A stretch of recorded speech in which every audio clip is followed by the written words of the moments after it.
Where is it? It's 5 p.m. Where is it? There it is. There it is. There it is. Links. Woo! All right. Calm. The effect's activation and effect cannot be negated. Wait, cannot be negated? The first wave of Gold Pride cards made a few splashes in Photon Hypernova. This second wave of Gold Pride cards is about to completely blow the top right off the deck.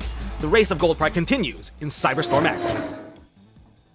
Hello duelists, it's the great Tom Box, and I have the pleasure to reveal to you the new lineup and rarity of the Gold Pride cards. So, what did we unlock? Well, let's take a look. We have 1 new Rider, 2 new Extra Deck Rider modes, we have 3 new Insane spell cards, and 1 new Trap card for Captain Carry to set up. In addition to that, I want to share my thoughts and insights about the new cards and how they share a lot of the similar qualities that make decks 7 cards. Extremely competitive. Alright, so let's buckle up, hit the like button, hit subscribe, ding the bell, and let's go.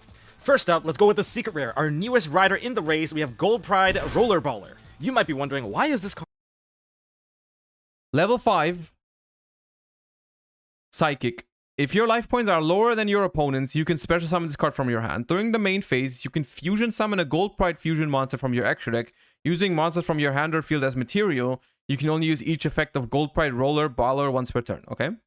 A secret rare. You know, the monster itself doesn't look like it's going to amount to much. It's a quick. We don't have a fusion yet, right? You can pair with some punk cards, give more options for Leon. We don't have a fusion yet, so so the real effect is the quick fusion effect. It has that's going to depend on how good the fusion is. Into a Gold Pride fusion monster, and that is all it needs. I mean, literally. Pride Pinballer. Pinballer. It needs Rollerballer and another Gold Pride monster. If this card is fusion summoned, you can equip face-up monsters your opponent controls to it up to the number of fusion materials used. Going second, pretty impactful. You can only use the previous effect once per turn. Also, if your LP are lower than your opponent's, the effect's activation and effect cannot be negated.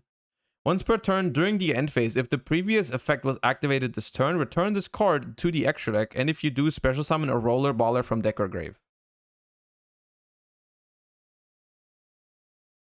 Okay. Was Baller a quick effect to fusion summon? It is. You need as additional material. If this card is fusion summoned, you get to equip face-up monster your opponent controls up to the number of fusion materials used. So at the very base, you're going to have at least 2 monsters that you can convert into equip. But let me break down the entire effect here. It is a non-targeting, non-destructive, non-graveyard, non-banish base removal.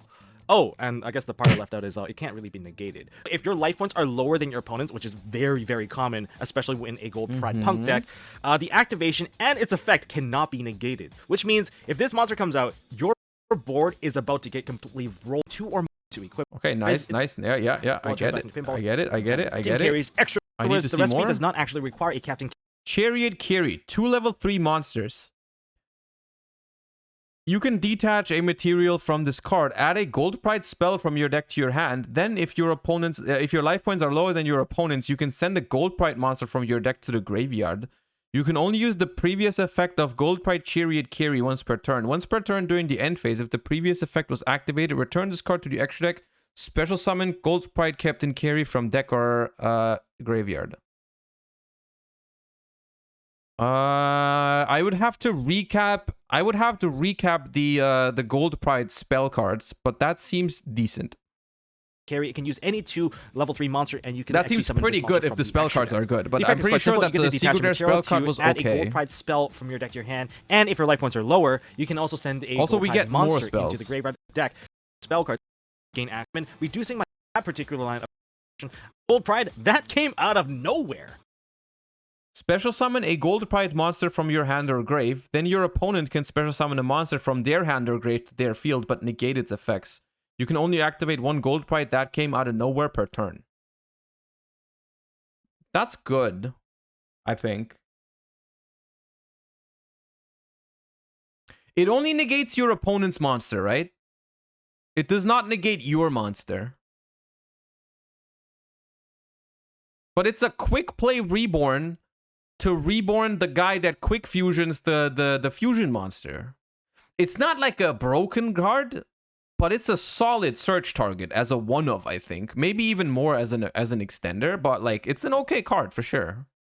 Essentially, this is a quick play monster reborn for Gold Pride. Sounds really good, right? But it also allows your opponents to special summon something from their graveyard or their hand, but that monster is negated. And the key point is it is negated, so it won't have much impact when it lands on the field. And as you already know, Gold Pride are very keen on clearing monsters off of your opponent's side, such as using monsters like Rollerballer to go into Pinball, absorbing it, Nitro Blaster to destroy it, or just punch right through with Star Leon. And being a quick play means that, hey, during some monsters. Next, we have Gold Pride, Pedal to the Metal. This is a quick play spell card. In general, you can consider this as your protection. Target a gold pride you control. Until the end of this turn, it gains 500 attack. It can't be destroyed by battle or card effects. It cannot activate its effects. During the end phase, if a face-up gold pride you control was destroyed by battle or card effects, set this card from your grave. This card's garbage. This card's garbage. We skipped that card. And during the end, this card is absolute. They have to activate like actual game. So that's have Gold Pride. Better luck next time. And yes, another secret. This is the secret rare. When this card is activated, you can add a Gold Pride monster from your deck to your hand, and if you do lose life points equal to its attack, if a face-up Gold Pride monster you control that was special Hello? And yes, this is the returns to the extra deck, you can draw a card. You can only use this effect of Gold Pride Better Luck next time once per turn. You can only activate one Gold Pride Better Luck next time per turn. Oh! This is custom. This is custom. I remember when I said Gold Pride needs a Rhoda that loses you life points? This is this, but it draws you a card in the end phase. Or like, they all return in the end phase, right? But this is exactly what they needed. This is a consistency card that lowers your life points so they can all special summon themselves. This card is nuts, and it can be searched by the XYZ. Bro, this card is naughty. Card that you've been waiting for. When this card is activated, you get to add one Gold Pride monster from your deck to your hand. Monsters with a little, it gave eternity because that's its free card deck, like advantage out of nowhere. So target a Gold Pride you control or a Gold Pride card in your grave, except Gold Pride it's neck and neck. Return it to the hand. If your opponent controls a monster with higher attack than your life points, you can banish this card and a Gold Pride from your grave, special summon another Gold Pride monster from your extra deck that mentions the banished monster you can only use neck. This is another garbage card. We're not gonna, we don't need to talk about it. Is this the last one? I think it's the last one. Impact Cherry, featuring a Stitch pattern emblem of Captain Carey. Keep your deck together. You can. Okay. Okay. Whew. I will say until this card, I was like, those are solid cards. The ones they showed before then, those were solid cards. Specifically, the rank 3 is pretty good. And the fusion is a very nice form of interaction because this is a really good effect going first when you can set it up for your opponent's turn, but it also really helps breaking boards going second, right? So those were all solid cards. This is also a solid card, right? But this kind of blows it out of proportion.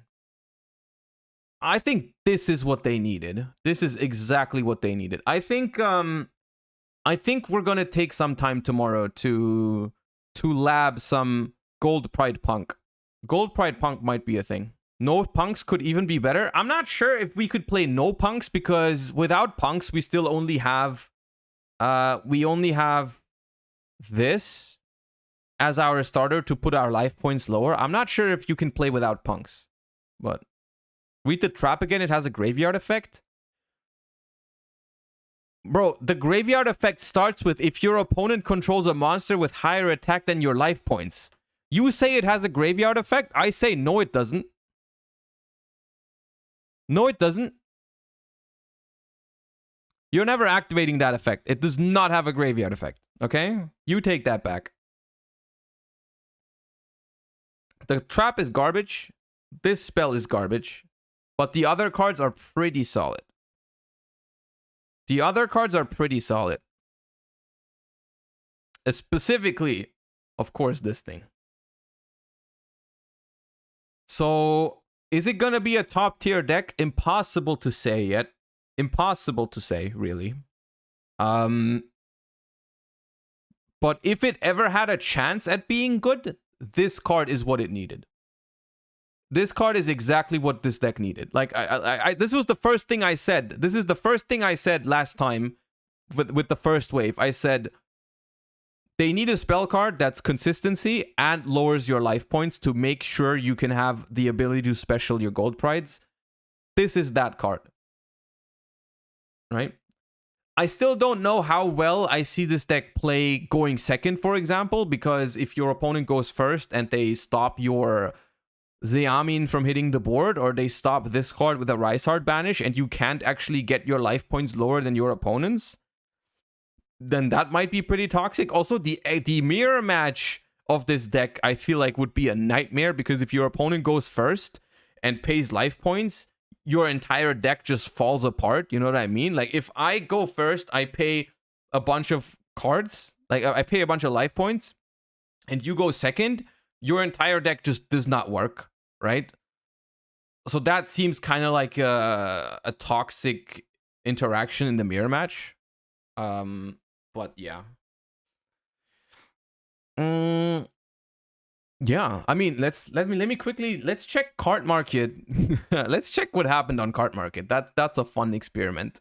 Let's see if this already caused anything. The crowd goes wild.